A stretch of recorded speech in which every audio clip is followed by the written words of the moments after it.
Tolea balalako maal jedhe garaan asabbatako.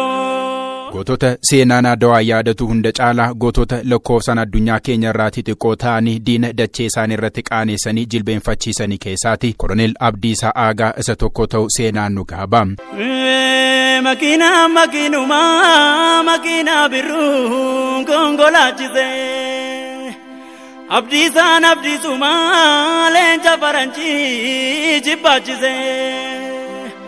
Tolea balalako maal jedhe garaan asabbatako. Akka ragaa seenaa kanaattis taanaan umrii isaa waggaa 14ffaatti abbaa isaa ilaaluuf gara Finfinnee yoo deemu abbaan isaa ajjeefamuu dhagaa. Du'a abbaa isaa kanaaf immoo xaaliyaanonni sababa ta'uu ragaaleen seenaa dhugaa ba'u. Du'a abbaa isaatti baay'ee kan gadde Abdiisaa Aagaan loltuu Itoophiyaatti makamuudhaan xaaliyaanii irratti waraana banuuf leenjii jalqabe. Haa ta'uyyuu malee waggaa 2 booddee garuu Abdiisaa fi loltoonni biroo qabamanii gara xaaliyaanitti geeffamuudhaan mana hidhaa Siisiilii jedhamu keessatti hidhamani. Mo'amuunaaf du'a ejjennoo jedhuun kan beekamu Koloneel Abdiisaa Aagaan lammiilee biyyoota kaanii waliin ta'uunis uffata qorraa isaaniif laatame tarsaase walitti fo'uudhaan mana hidhaa cabsanii baduudhaan bosona seenanii achuma baargama xaaliyaaniitti. Makiinaa birruun konkolaachise.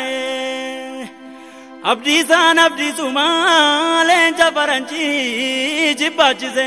Latamtoonni Abdiisaa Aagaan durfamanis erga bosona seenanii booddees Abdiisaa fi Juuliyoo bakka itti hidhamanii turanitti deebi'uudhaan loltoota xaaliyaanii fuula dura mana hidhaa sana keessa eegaa turanii sagalee osoo hin dhageessisiin erga ajjeesanii booddee uffannaa isaanii irraatti baafatanii uffachuudhaan loltuu xaaliyaanii fakkaatanii mooraa seenanii. Kanaanis yaaddoo cimaa keessa kan seente xaaliyaaniin aangoo guddaan siif kenna lola kana dhaabii nutti makamii jettee Abdiisaa kadhachuu jalqabdus Abdiisaan garuu biyya isaa bilisoomsee maqaashee waamsisuu ta'uu isaatiin gurra kennuufii hin dandeenye lola isaa cimseetti bufe. Olaantummaa xaaliyaanii kuffisuuf kan carraaqaa turanii Ameerikaa, Faransaay fi Ingilizoonnis waraana Abdiisaa fi Juuliyoo fi beekamtii laachuudhaan walii galanii waraana loltuu Ameerikaa, Faransaay, Ingilizii fi Itoophiyaa of keessatti hammate ijaaruutu dhugaa baama. Dhumarrattis waraana Abdiisaa magaalaa Room to'annaa jala oolfate. Magaalaa kana keessattis alaabaa Itoophiyaa, Ameerikaa, Faransaay fi Ingilizii ol kaasee fannise. Gabroomsa addunyaa kamiifuu kan hin jilbeenfanne gootichi Abdiisaa Aagaan ijjasaa gara Naazii Jarmanitti galagalchate yeroo muraasa keessattis waraana Jarman dadhabsuudhaan biyyoota koloneeffatanii turanii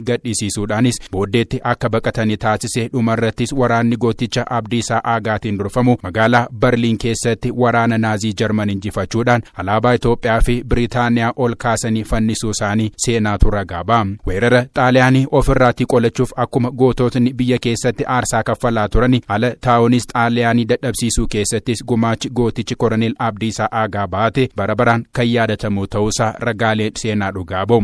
Takka geerartoon bullee maaliin geerarsa beekaa mana wadaajaan bullee maaliin jeekkara beekaa ammayyaa amma beekaa oomuuda beesaa beekaa daddantoo osoo jirtu.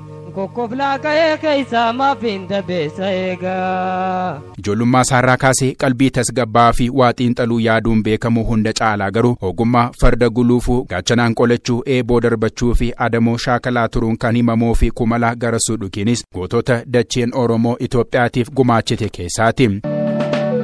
Leenci fi qeerransiitu kan jaalatanii. Leenci fi qeerransiitu kan jaalatanii. Ya gara suudukii biyya abdatanii goota abdatanii. Gara suudukiin loltoota Asaffaa Wasan waliin gara Walloo deemuun achirraas Ambaalaagee kan jiranii loltoota Raas Kaasaatti dabalamuun xaaliyaanitti duuluutu seenaan dhugaa ba'a. Lola bakka Tambeen jedhamtu kan Tigraay keessa akkasumas Maayica'uu irratti raayyaa gaggeeffame keessattis loltuu gootummaan goolabame ta'uusaati seenaan galmeesse kan jiru. Dhumni hojii gootummaa gara suudukii lola Jimmaa irratti xaaliyaanii waliin gaggeeffame ta'uu kan barreesse seenaani loltoota diinaa kan Jimmaa irratti buufatanii marsuu dhangala'uu dhiigaa tokko malee loltoonni xaaliyaanii warri naannicha akka harka kennatanii taasise kutaa biyya hunda kunneen qabatanis lakkisanii kaan dhumanii kaanis baqatanii ba'uun Itoophiyaan injifannoo akka argatu taasisuun gootota seenaa guddaa hojjetanii keessaati. Leenci fi qeerransiitu kan jaalatanii. Leenci fi qeerransiitu kan jaalatanii. Ya gara suudukii biyya abdatanii goota abdatanii.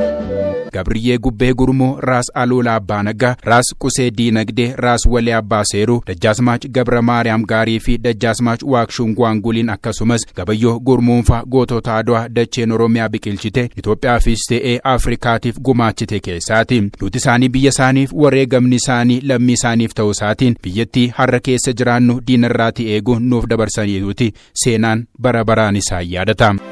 Tolee balala koo maal jedhe garaan sabbata koo.